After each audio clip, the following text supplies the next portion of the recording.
ಮುಖ್ಯಮಂತ್ರಿ ಸಿದ್ದರಾಮಯ್ಯನವರ ವಿರುದ್ಧ ಕರ್ನಾಟಕದ ರಾಜ್ಯಪಾಲ ಥಾವರ್ ಚಂದ್ ಗೆಹ್ಲೋಟ್ ಅವರು ತನಿಖೆಗೆ ಅನುಮತಿಯನ್ನು ಕೊಡ್ತಾರೆ. ಮಾಜಿ ಮುಖ್ಯಮಂತ್ರಿ ಯಡಿಯೂರಪ್ಪನವರ ವಿರುದ್ಧ ಲೋಕಾಯುಕ್ತ ತನಿಖೆ ನಡೆದಂತೆ ಮುಖ್ಯಮಂತ್ರಿ ಸಿದ್ದರಾಮಯ್ಯನವರ ವಿರುದ್ಧವೂ ಕೂಡ ಲೋಕಾಯುಕ್ತ ತನಿಖೆ ನಡೆಯುತ್ತೆ. ಮೈಸೂರು ನಗರಾಭಿವೃದ್ಧಿ ಪ್ರಾಧಿಕಾರ ಮೂಡಾದಲ್ಲಿ ಮುಖ್ಯಮಂತ್ರಿ ಸಿದ್ದರಾಮಯ್ಯನವರ ಪತ್ನಿ ಪಾರ್ವತಿಯವರಿಗೆ 14 ಬದಲಿ ನಿವೇಶನಗಳನ್ನು ಹಂಚಿಕೆ ಮಾಡಿದ್ದರ ಸಂಬಂಧ ಮುಖ್ಯಮಂತ್ರಿ ಸಿದ್ದರಾಮಯ್ಯನವರ ವಿರುದ್ಧ ತನಿಖೆಗೆ ಅನುಮತಿ ಕೊಡಬೇಕು ಅಂತೇಳಿ TJ ಅಬ್ರಹಾಂ ಎನ್ನುವಂತಹ ವ್ಯಕ್ತಿ ಜೂನ್ 18ನೆಯ ತಾರೀಕು ರಾಜ್ಯಪಾಲರಿಗೆ ಮನವಿಯನ್ನು ಸಲ್ಲಿಸ್ತಾರೆ. ಕಾರಣ ಏನು ಅಂತ ಹೇಳಿದ್ರೆ, ಮುಖ್ಯಮಂತ್ರಿಗಳ ವಿರುದ್ಧ ಕ್ರಿಮಿನಲ್ ಪ್ರಕರಣ ದಾಖಲಿಸಿ ತನಿಖೆ ಮಾಡುವುದಕ್ಕೆ ರಾಜ್ಯಪಾಲರ ಪೂರ್ವಾನುಮತಿ ಅಗತ್ಯ. ಹೀಗಾಗಿ ರಾಜ್ಯಪಾಲರನ್ನು ಭೇಟಿಯಾಗಿದ್ದಂತಹ TJ ಅಬ್ರಹಾಂ ಕ್ರಿಮಿನಲ್ ಪ್ರಕರಣ ದಾಖಲಿಸಿ ತನಿಖೆಗೆ ಅನುಮತಿಯನ್ನು ಕೊಡಬೇಕು ಅಂಥೇಳಿ ರಾಜ್ಯಪಾಲ ಥಾವರ್ ಚಂದ್ ಗೆಹ್ಲೋಟ್ ಅವರಿಗೆ ಮನವಿಯನ್ನು ಸಲ್ಲಿಸಿದ್ದಾರೆ. ಆ ಮನವಿಗೆ ಸಂಬಂಧಪಟ್ಟ ಹಾಗೆ ರಾಜ್ಯಪಾಲ ಗೆಹ್ಲೋಟ್ ಅವರು ರಾಜ್ಯ ಸರ್ಕಾರದ ಅಭಿಪ್ರಾಯವನ್ನು ಕೇಳಿದ್ದಾರೆ. ರಾಜ್ಯ ಸರ್ಕಾರಕ್ಕೆ ನೋಟಿಸನ್ನು ಇಶ್ಯೂ ಮಾಡಿದ್ದಾರೆ ಎನ್ನುವಂಥದ್ದು ಮಾಹಿತಿ.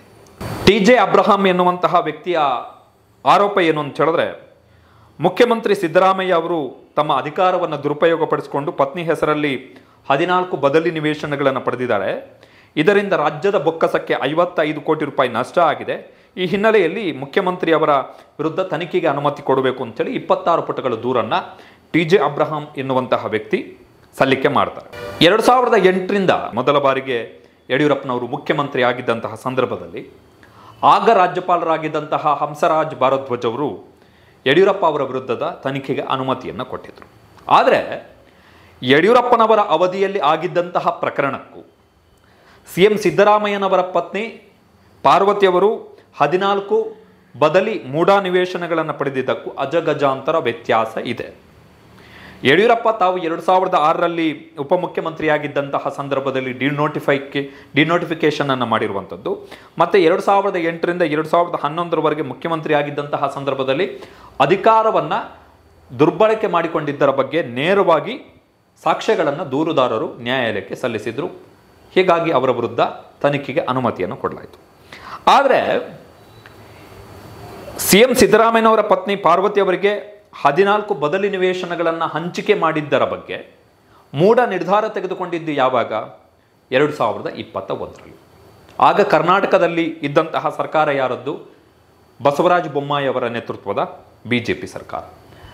ಮೂಡಕ್ಕೆ ಆಯುಕ್ತರನ್ನು ನೇಮಕ ಮಾಡುವಂಥದ್ದು ಕೂಡ ನಗರಾಭಿವೃದ್ಧಿ ಇಲಾಖೆಯ ಅಧಿಕಾರ, ಅಂದರೆ ಸರ್ಕಾರದ ಅಧಿಕಾರ ಅದು. ಹೀಗಾಗಿ ಸರ್ಕಾರ ಮೂಡಕ್ಕೆ ಆಯುಕ್ತರನ್ನು ನೇಮಕ ಮಾಡುತ್ತೆ. ಹಲವು ಬಾರಿ ಮೂಡ ಆಯುಕ್ತರು ಅತ್ಯಂತ ಅಲ್ಪಾವಧಿಗೆ ವರ್ಗಾವಣೆ ಆಗಿದ್ದಿದ್ದೇ, ಹೊಸ ಆಯುಕ್ತರನ್ನು ನೇಮಕ ಮಾಡಿದ್ದು ಇದೆ.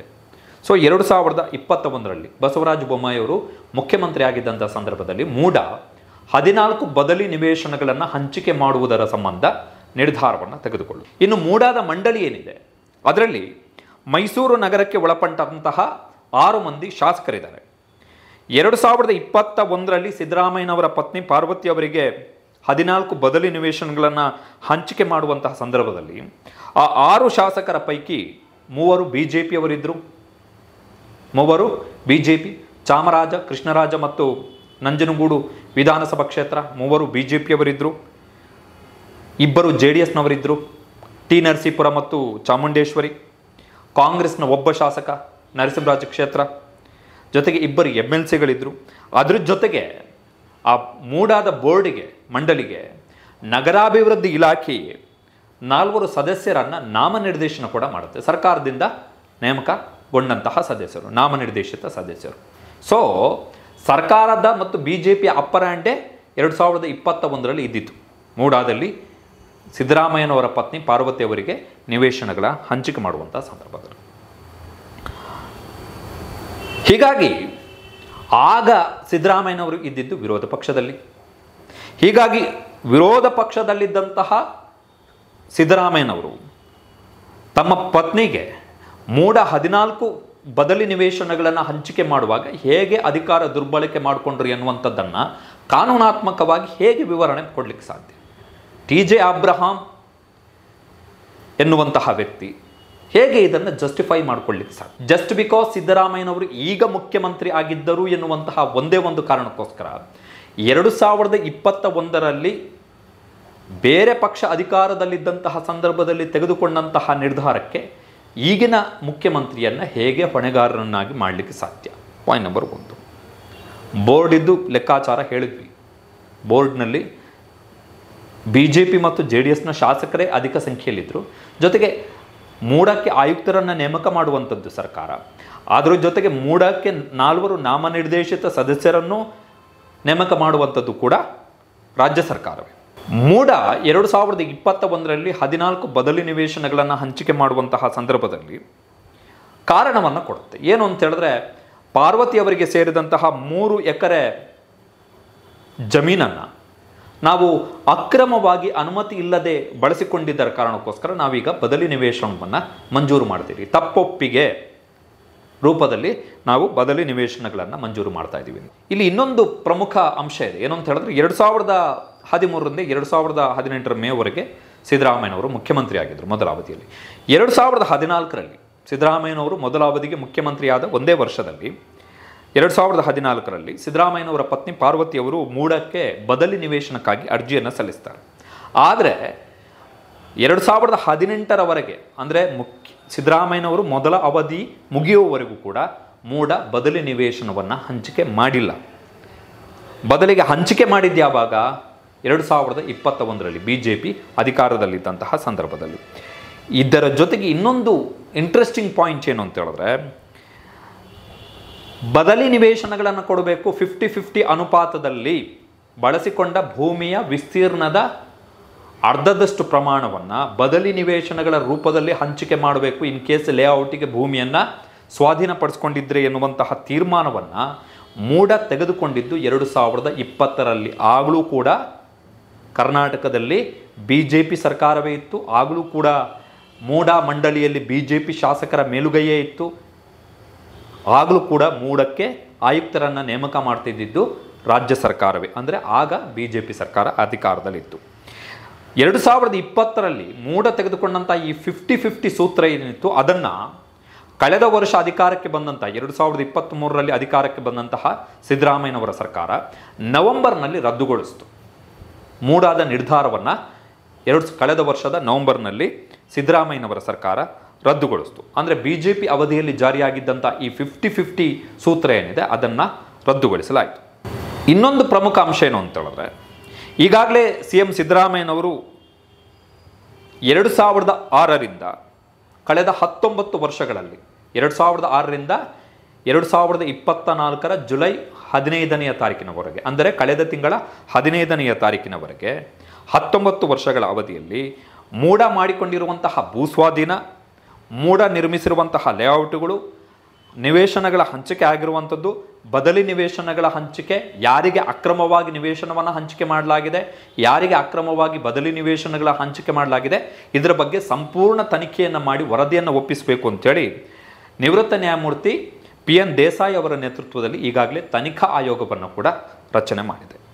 ಸೊ ಇಂತಹ ಹೊತ್ತಲ್ಲಿ ರಾಜ್ಯಪಾಲರು ಸಿದ್ದರಾಮಯ್ಯನವರ ವಿರುದ್ಧ ತನಿಖೆಗೆ ಅನುಮತಿಯನ್ನು ಕೊಡುತ್ತಾರೆಯೇ, ಅಥವಾ ರಾಜ್ಯಪಾಲರನ್ನು ಮುಂದಿಟ್ಕೊಂಡು BJP ಮುಖ್ಯಮಂತ್ರಿ ಸಿದ್ದರಾಮಯ್ಯನವರ ವಿರುದ್ಧದ ತನಿಖೆಗೆ ಅನುಮತಿಯನ್ನು ಕೊಡುವುದರ ಮುಖಾಂತರ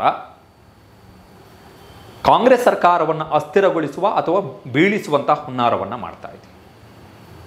ಸೊ ಮೇಲ್ನೋಟಕ್ಕೆ ಎಲ್ಲೂ ಕೂಡ TJ ಅಬ್ರಹಂ ಯಾವುದೇ ದಾಖಲೆಗಳನ್ನು ಕೊಡಬಹುದು ಆಸ್ ಎ ಪಿಟಿಷನರ್ ಆಗಿ, ಅರ್ಜಿದಾರರಾಗಿ.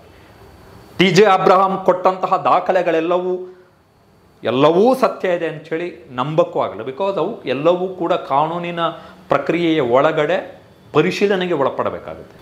2014ರಲ್ಲಿ ಬದಲಿ ನಿವೇಶನಕ್ಕೆ ಅರ್ಜಿ ಸಲ್ಲಿಸಿದಂಥ ಸಂದರ್ಭದಲ್ಲಿ ಪಾರ್ವತಿ ಅವರಿಗೆ ಬದಲಿ ನಿವೇಶನ ಸಿಕ್ಕಿತ್ತಾ? ಇಲ್ಲ. ಬದಲಿ ನಿವೇಶನ ಸಿಕ್ಕಿದ್ದು ಯಾವಾಗ? 2021ರಲ್ಲಿ. ಬದಲಿ ನಿವೇಶನ ಕೊಟ್ಟಿದ್ದು ಯಾರ ಅವಧಿಯಲ್ಲಿ? BJP ಸರ್ಕಾರದ ಅವಧಿಯಲ್ಲಿ. 50-50 ಅನುಪಾತದ ಸೂತ್ರವನ್ನು ಮೂಡ ಜಾರಿಗೊಳಿಸಿದ್ದು ಯಾವಾಗ? 2020ರಲ್ಲಿ. ಎಗೇನ್ BJP ಸರ್ಕಾರನೇ ರಾಜ್ಯದಲ್ಲಿ ಅಧಿಕಾರದಲ್ಲಿತ್ತು. ಅದಕ್ಕಿಂತಲೂ ವೆರಿ ಇಂಪಾರ್ಟೆಂಟ್ ಆಗಿ ಮೂಡ 14 ಬದಲಿ ನಿವೇಶನಗಳನ್ನು ಕೊಟ್ಟಿದ್ದು ಯಾಕೆ? ಪಾರ್ವತಿ ಅವರಿಗೆ ಸೇರಿದಂತಹ 3 ಎಕರೆಗೂ ಅಧಿಕದಷ್ಟು ಭೂಮಿಯನ್ನು ನಾವು ಅಕ್ರಮವಾಗಿ ಬಳಸ್ಕೊಂಡಿದ್ದೀವಿ, ಅನುಮತಿ ಇಲ್ಲದೆ ಎನ್ನುವಂಥದ್ದು. ಆ ಕಾರಣವನ್ನು ಕೊಟ್ಟು ಮೂಡ ನಿರ್ಧಾರವನ್ನು ತೆಗೆದುಕೊಂಡಿತ್ತು. ಮೂಡ ಈ ನಿರ್ಧಾರವನ್ನು ತೆಗೆದುಕೊಳ್ಳುವಂತಹ ಸಂದರ್ಭದಲ್ಲಿ ಆ ಮೂಡ ಮಂಡಳಿಯಲ್ಲಿದ್ದಂತಹ ಪಕ್ಷವಾರು ಸದಸ್ಯರ ಸಂಖ್ಯೆ ಎಷ್ಟು? ಅದರಲ್ಲಿ BJP ಮತ್ತು JDSನವರೇ ಜಾಸ್ತಿ ಇದ್ದರು. ಸೊ ಯಾವ ಆಧಾರದಲ್ಲಿ ರಾಜ್ಯಪಾಲರು ತನಿಖೆಗೆ ಅನುಮತಿಯನ್ನು ಕೊಡ್ತಾರೆ? ಅಭಿಪ್ರಾಯವನ್ನು ಕೇಳುವಂಥದ್ದು ಸಹಜ. ಈಗ ಕಾನೂನು ತಜ್ಞರು ಸಂತೋಷ್ ಹೆಗ್ಡೆ ಅವರ ಅಭಿಪ್ರಾಯವನ್ನು ಕೇಳಿದರಂತೆ. ಹೀಗೆ ಕಾನೂನು ತಜ್ಞರು ಸಂವಿಧಾನ ತಜ್ಞರ ಅಭಿಪ್ರಾಯವನ್ನು ರಾಜ್ಯಪಾಲರು ಕೇಳಿದರಂತೆ. ರಾಜ್ಯಪಾಲರು ಅಭಿಪ್ರಾಯವನ್ನು ಕೇಳಲಿಕ್ಕೆ ಅಧಿಕಾರ ಇದೆ. ರಾಜ್ಯಪಾಲರು ಇಂತಹ ವಿಷಯಗಳಲ್ಲಿ ರಾಜ್ಯಪಾಲರಿಗೆ ಅಡ್ವೊಕೇಟ್ ಜನರಲ್ ಕೂಡ ಸಲಹೆಯನ್ನು ಕೊಡಬೇಕಾಗತ್ತೆ, ಸಲಹೆಯನ್ನು ಕೇಳಬಹುದು ರಾಜ್ಯಪಾಲರು, ತಪ್ಪೇನೂ ಇಲ್ಲ. ಆದರೆ ಯಾವ ಆಧಾರದಲ್ಲಿ ತನಿಖೆಗೆ ಅನುಮತಿ? ಯಡಿಯೂರಪ್ಪನವರ ಪ್ರಕರಣದ ವಿಚಾರಕ್ಕೆ ಬಂದಾಗ ಇಟ್ಸ್ ಕಂಪ್ಲೀಟ್ಲಿ ಡಿಫ್ರೆಂಟ್. ಯಡಿಯೂರಪ್ಪನವರ ವಿರುದ್ಧ ಹಂಸರಾಜ್ ಭಾರದ್ವಾಜ್ ತನಿಖೆಗೆ ಅನುಮತಿ ಕೊಟ್ಟ ಪ್ರಕರಣಗಳಿಗೂ ಇದಕ್ಕೂ ಅಜಗಜಾಂತರ ವ್ಯತ್ಯಾಸ ಇದೆ, ಅಜಗಜಾಂತರ ವ್ಯತ್ಯಾಸ. ಈಗ ಜಾರ್ಖಂಡ್ನ ಮುಖ್ಯಮಂತ್ರಿ ಹೇಮಂತ್ ಸೊರೇನ್ ಅವರ ವಿರುದ್ಧ ಇಡಿ ಭೂ ಹಗರಣಕ್ಕೆ ಸಂಬಂಧಪಟ್ಟ ಹಾಗೆ FIR ಅನ್ನು ದಾಖಲಿಸಿ ತನಿಖೆಯನ್ನು ಮಾಡ್ತು, ಅವರನ್ನು ಅರೆಸ್ಟ್ ಮಾಡಿತು. ಹೈಕೋರ್ಟ್ನಲ್ಲಿ ಬೇಲ್ ಅಪ್ಲಿಕೇಶನ್ನ ವಿಚಾರಣೆ ಆದಂತಹ ಸಂದರ್ಭದಲ್ಲಿ ಹೈಕೋರ್ಟ್ ಒಂದು ಪ್ರಶ್ನೆ ಕೇಳುತ್ತೆ ಇಡಿ ಅವರಿಗೆ, ನೀವು ಹೇಮಂತ್ ಸೊರೇನ್ ಅವರ ವಿರುದ್ಧ, ಮುಖ್ಯಮಂತ್ರಿ ಹೇಮಂತ್ ಸೊರೇನ್ ಅವರ ವಿರುದ್ಧ ಯಾವ ಸಾಕ್ಷ್ಯಗಳನ್ನು ಉಲ್ಲೇಖ ಮಾಡಿದಿರಿ, ಆ ಸಾಕ್ಷ್ಯಗಳೆಲ್ಲವೂ ಕೂಡ ಈಗ ಬಂದು ಹೇಳ್ತಾ ಇದ್ದಾರೆ ಹೇಮಂತ್ ಸೊರೇನ್ ಒತ್ತಡ ಮಾಡೋದು. ಬಟ್ ಈ ಲ್ಯಾಂಡ್ ಟ್ರಾನ್ಸಾಕ್ಷನ್ ಆಗಿದ್ದು ಯಾವಾಗ? ಹೇಮಂತ್ ಸೊರೇನ್ ಅವರು ವಿರೋಧ ಪಕ್ಷದ ನಾಯಕರಾಗಿದ್ದಂತಹ ಸಂದರ್ಭದಲ್ಲಿ. ಆಗ ಹೇಮಂತ್ ಸೊರೇನ್ ಆಡಳಿತ ಪಕ್ಷದಲ್ಲಿ ಇರಲಿಲ್ಲ. ಹಾಗಾದರೆ ಸರ್ಕಾರ ಯಾಕೆ ಆವತ್ತೇ ಕ್ರಮಗಳನ್ನು ಕೈಗೊಳ್ಳಲಿಲ್ಲ? ಹಾಗಾದರೆ ಕೈಗೊಳ್ಳಲಿಕ್ಕೆ ಅವಕಾಶ ಇತ್ತು. ಅಧಿಕಾರ ಇಲ್ಲದೆ ಇರುವಂತಹ ವ್ಯಕ್ತಿಯ ಮೇಲೆ ಅಧಿಕಾರ ಇರುವಂತಹ ವ್ಯಕ್ತಿಗಳು ತಾವು ಕಾನೂನಾತ್ಮಕವಾಗಿ ಅಧಿಕಾರವನ್ನು ಚಲಾಯಿಸಲಿಕ್ಕೆ ಕ್ರಮಗಳನ್ನು ಕೈಗೊಳ್ಳಲಿಕ್ಕೆ ಅವಕಾಶಗಳಿತ್ತು, ಯಾಕೆ ಕೈಗೊಳ್ಳಲಿಲ್ಲ ಅಂತೇಳಿ. ಸೊ ಸೇಮ್ ಸಿನಾರಿಯೋ ಇದೆ ಇಲ್ಲೂ ಕೂಡ. ಸೊ ರಾಜ್ಯಪಾಲರನ್ನು ಬಳಸಿ ತನಿಖೆಗೆ ಅನುಮತಿಯನ್ನು ಕೊಡಬಹುದು, ರಾಜ್ಯಪಾಲರು ಅನುಮತಿಯನ್ನು ಕೊಡಬಹುದು. ಕಾರಣ ಏನು ಅಂತ ಹೇಳಿದ್ರೆ, ಹಲವು ಪ್ರಕರಣಗಳಲ್ಲಿ ಮುಖ್ಯಮಂತ್ರಿಗಳ ವಿರುದ್ಧ ನಡೆದಂತಹ ವಿಚಾರಣೆಗಳಲ್ಲಿ ರಾಜ್ಯಪಾಲರ ಪೂರ್ವಾನುಮತಿ ಪಡೆದಿಲ್ಲ ಎನ್ನುವಂತಹ ಕಾರಣ, ಪ್ರಕ್ರಿಯಾ ಲೋಪವು ಲ್ಯಾಬ್ಸ್ ಏನಾಗಿತ್ತು, ಪ್ರಕ್ರಿಯಾ ಲೋಪ, ಅನುಮತಿಯನ್ನು ಕೊಟ್ಟಿರಲಿಲ್ಲ ಎನ್ನುವ ಕಾರಣಕ್ಕೋಸ್ಕರನೇ ಮುಖ್ಯಮಂತ್ರಿಗಳ ವಿರುದ್ಧದ ವಿಚಾರಣೆಗಳನ್ನು ರದ್ದುಪಡಿಸಿದ ಉದಾಹರಣೆಗಳಿದೆ ಈ ದೇಶದಲ್ಲಿ. ಸೊ ರಾಜ್ಯಪಾಲರ ಪೂರ್ವಾನುಮತಿ ಆ ಕಾರಣಕ್ಕೋಸ್ಕರ ವೆರಿ ಇಂಪಾರ್ಟೆಂಟ್. ಮುಖ್ಯಮಂತ್ರಿಯ ವಿರುದ್ಧ ತಾರ್ಕಿಕ ಅಂತ್ಯ ಬರಬೇಕು ಅಂತ ಹೇಳಿದ್ರೆ ಈ ಪ್ರಕ್ರಿಯೆಗಳು ಕೂಡ ವೆರಿ ಇಂಪಾರ್ಟೆಂಟ್. ರಾಜ್ಯಪಾಲರ ಪೂರ್ವಾನುಮತಿ ಇಲ್ಲದೆ ತನಿಖೆ ಆರಂಭ ಆದರೆ ಏನಾಗುತ್ತೆ ಅಂತ ಹೇಳಿದ್ರೆ ಮುಖ್ಯಮಂತ್ರಿಗೆ ಅದನ್ನು ಪ್ರಶ್ನೆ ಮಾಡಲಿಕ್ಕೆ ಅವಕಾಶ ಇರುತ್ತೆ. ಹಲವು ಪ್ರಕರಣಗಳಲ್ಲಿ ಅಂತಹ ತನಿಖೆಗಳನ್ನು ರದ್ದುಪಡಿಸಿದಂತಹ ಉದಾಹರಣೆಗಳು ಕೂಡ ಇದೆ. So very important. ಆಯಿತು, ರಾಜ್ಯಪಾಲರು ಅನುಮತಿಯನ್ನು ಕೊಟ್ಟರು ಎನ್ನುವಂಥ ಕಾರಣಕ್ಕೋಸ್ಕರ ಅದೇನು ಫೈನಲ್ ಆಗಲ್ಲ. ಬಿಕಾಸ್ ಹೈಕೋರ್ಟ್ನಲ್ಲಿ ಅದನ್ನು ಪ್ರಶ್ನೆ ಮಾಡ್ಬೋದು, ಸುಪ್ರೀಂ ಕೋರ್ಟ್ನಲ್ಲೂ ಕೂಡ ಪ್ರಶ್ನೆ ಮಾಡಬಹುದು. ಸೊ TJ ಅಬ್ರಾಹಂ ಎನ್ನುವಂತಹ ವ್ಯಕ್ತಿ ಸಲ್ಲಿಕೆಯನ್ನು ಮಾಡಿದ್ದಾರೆ. TJ ಅಬ್ರಾಹಂ ವಿಚಾರಕ್ಕೆ ಬರೋದಾದರೆ, TJ ಅಬ್ರಾಹಂ ಅವರಿಗೆ ಸುಪ್ರೀಂ ಕೋರ್ಟ್ ಒಂದು ಪ್ರಕರಣದಲ್ಲಿ ಭಾರೀ ಪ್ರಮಾಣದ ದಂಡವನ್ನು ವಿಧಿಸುತ್ತೆ. ಸುಪ್ರೀಂ ಕೋರ್ಟ್ TJ ಅಬ್ರಾಹಂ ಅವರಿಗೆ. ಸೊ ಯಾಕೆ ವಿಧಿಸಿದೆ ಅಂಥೇಳಿ ಅಬ್ರಾಹಂ ಅವರಿಗೂ ಕೂಡ ಗೊತ್ತು, ಯಾಕೆ ದಂಡವನ್ನು ವಿಧಿಸ್ತು. ನ್ಯಾಯಾಂಗದ ಸಮಯವನ್ನು ವ್ಯರ್ಥ ಮಾಡಿ ಪದೇ ಪದೇ ಪಿಟಿಷನ್ ಹಾಕ್ಕೊಂಡಿದ್ದರ ಕಾರಣಕ್ಕೋಸ್ಕರ TJ ಅಬ್ರಾಹಂ ಅವರಿಗೆ ಸುಪ್ರೀಂ ಕೋರ್ಟ್ ದಂಡ ವಿಧಿಸುತ್ತೆ, ಭಾರೀ ಪ್ರಮಾಣದ ದಂಡವನ್ನು ವಿಧಿಸುತ್ತೆ. ಸೊ TJ ಅಬ್ರಾಹಂ 22 ಪುಟಗಳ ಡಾಕ್ಯುಮೆಂಟನ್ನು ಕೊಟ್ಟರು ಎನ್ನುವ ಕಾರಣಕ್ಕೋಸ್ಕರ TJ ಅಬ್ರಾಹಂ ಕೊಟ್ಟಿದ್ದೆಲ್ಲವೂ ಸತ್ಯ ಅಂತಲ್ಲ, TJ ಅಬ್ರಾಹಂ ಹೇಳಿದ್ದೆಲ್ಲವೂ ಸತ್ಯ ಅಂತಲ್ಲ. ಅಪ್ಲಿಕೇಶನನ್ನು ಮೂವ್ ಮಾಡಿದ್ದಾರೆ. ರಾಜ್ಯಪಾಲರು ತಮ್ಮ ವಿವೇಚನಾಧಿಕಾರವನ್ನು ಬಳಸಿ ಅನುಮತಿಯನ್ನು ಕೊಡಬಹುದು, ಕೊಡದೆಯೇ ಇರಬಹುದು.